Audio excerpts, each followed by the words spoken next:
Somos Iglesia Cristiana El Almendro. Fe, oración y servicio. Los fariseos, ¿de dónde salen? Lo que sucedió fue que en el antiguo Israel, cuando el pueblo fue llevado a Babilonia y también por Asiria, las personas piensan que fue que conquistaron a todo Israel y mataron a todas las personas y les quitaron absolutamente todo y que no quedó nadie en Israel. Eso es completamente falso.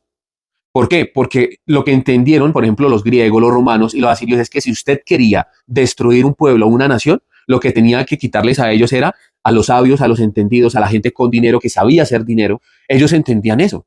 Entonces, por ejemplo, voy a conquistar un pueblo. Yo no me voy a ir por el pueblo pobre. Yo me voy a ir es por la gente que sabe hacer algún arte, por la gente que tiene dinero, por la gente que tiene fincas, ganado.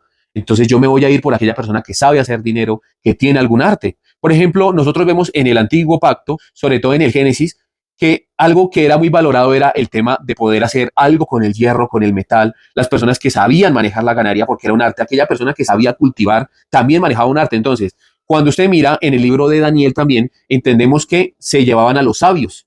Entonces de ahí nace la historia de Sadrach, Mesach y Abednego y de Daniel, ¿sí?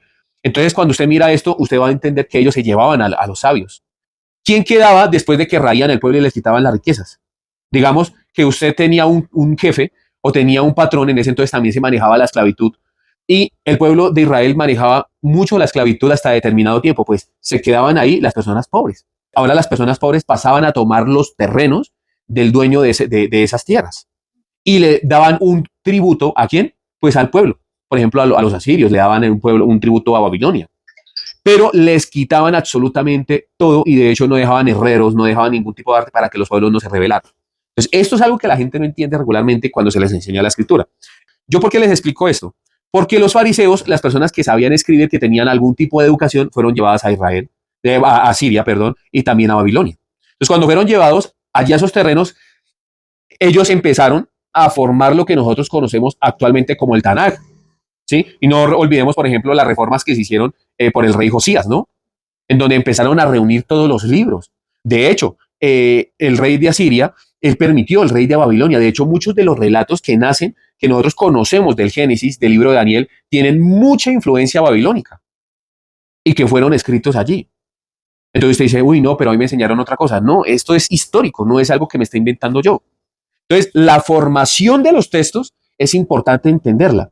Entonces, ¿qué pasó después de la reforma y después de que el rey de Asiria devolviera a los hijos de Israel y les dijo, vayan y nuevamente vuelvan a Israel? Pues estos llegaron, ¿y quiénes estaban en Israel? Pues los pobres, los que no eran letrados, los que no tenían conocimiento, y llegan otra vez a tratar de tomar sus posesiones, a tratar de tomar las tierras, y ellos trataron de implantar nuevamente la Torá, ¿sí? Que es la ley. Entonces, por ejemplo, llegaban a donde los esclavos, venga, esto no se hace así.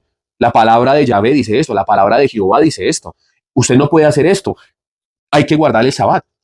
Hay que guardar esto. Entonces, pues ellos entendían, los esclavos entendían que Jehová era el rey, que Jehová era el Señor. Y eso permitió que aquellas personas que llegaron de la esclavitud empezaran a educar a aquellas personas que habían sido esclavas y que manejaban en ese momento los terrenos. Entonces, a esas personas se les llamó fariseos.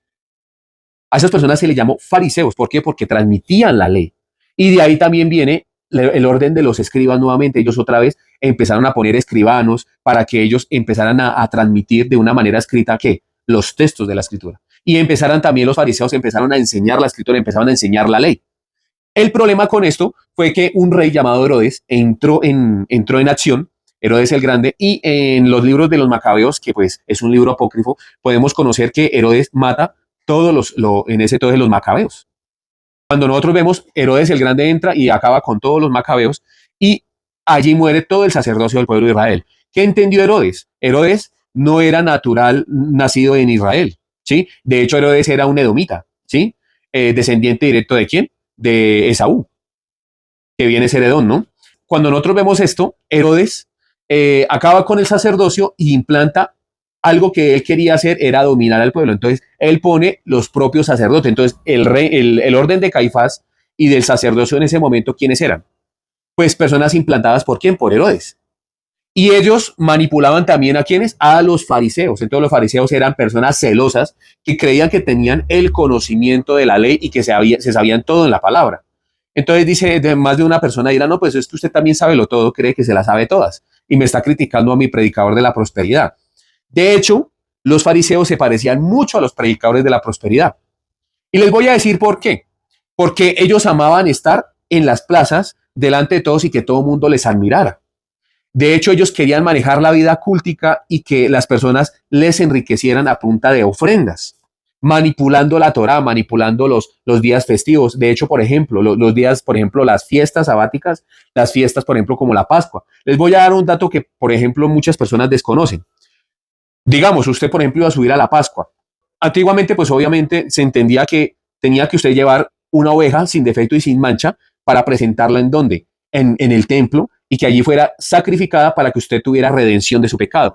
Que para nosotros el creyente, esa oveja, el gran cordero, ¿quién es? Jesucristo. Pero ellos tenían que presentar que un cordero sin defecto y sin mancha.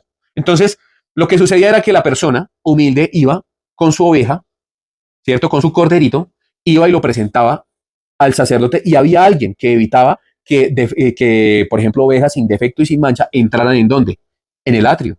Entonces les decía a la persona, le decía, venga, aquí no puede entrar esa oveja. ¿Por qué? Porque tiene un defecto. Entonces empezaban a mirar a ver si tenían algo, e inventaban defectos, o sea, ponían nuevas normas.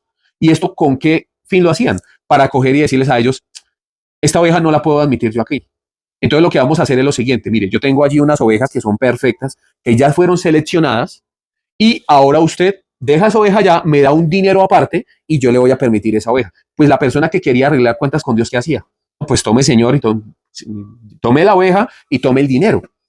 De hecho, cuando el Señor Jesús entra al templo, mira que estaban vendiendo palomas, estaban vendiendo cualquier cantidad de cosas, hasta las ovejas, y mira este ejemplo y por eso usted ya puede entender por qué el Señor Jesús se molesta. Entonces les dice a ellos, porque ustedes han convertido la casa de mi padre en un mercader, en un mercado persa. ¿Sí o no? Mi casa y la casa de mi padre es casa de oración. ¿Sí? Las personas dirán, bueno, ¿por qué el Señor Jesús volcó todas las mesas? ¿Por qué se molestó? Porque él entendía la corrupción que ya tenían los fariseos y el sumo sacerdote y los sacerdotes, que en ese momento, pues obviamente ellos, los fariseos, empezaron otra vez a respaldar el tema de que algunas personas se dedicaran al sacerdocio. En ese momento, pues, algunos que quedaran de la tribu de Leví, ¿no? Lo dudoso en ese momento, pues, era que quedaran personas del sacerdocio. De hecho, el último sumo sacerdote, que yo lo he explicado en muchas predicaciones, muchos episodios, es que el último sumo sacerdote, ¿quién era? Juan el Bautista, de la orden de Abías, hijo de Zacarías, de la orden de Abías, y Abías era hijo legítimo, descendiente directo, ¿de quién? Del sumo sacerdote Aarón. Entonces, ese era el problema y por eso también era que Herodes no tocaba a Juan el Bautista. ¿Por qué? Porque la gente entendía que era el último legítimo sumo sacerdote. Entonces, él también quería evitar de que el pueblo se le alzara, ¿no? Entonces, cuando usted mira esto, puede entender una correlación de cuál es la levadura que el Señor Jesús le está tratando de dar a entender a usted. No de pronto una persona que tenga conocimiento en la Escritura. Porque bueno, si los fariseos hubieran enseñado legítimamente la Escritura, el Señor Jesús no se hubiera molestado. ¿Por qué? Porque la ley se hizo con el propósito de acercar al pueblo a Dios. La ley es amor. Y de hecho, la ley protege al individuo. De hecho, si usted no era judío, nacido allá, la ley le permitía volverse a ser judío a través de un acto como la circuncisión y que pudiera ser implantado ¿a dónde? Al pueblo. Entonces, yo lo que quiero es que ustedes entiendan esto de una manera muy práctica, ¿sí? Y entender cuál era la levadura, ¿sí? Te invitamos a que nos visites en nuestras redes sociales, comentes, compartas y dale me gusta. Nos encuentras en Facebook como Iglesia Cristiana El Almendro, Instagram El Almendro Iglesia, YouTube Iglesia Cristiana El Almendro y TikTok Iglesia El Almendro.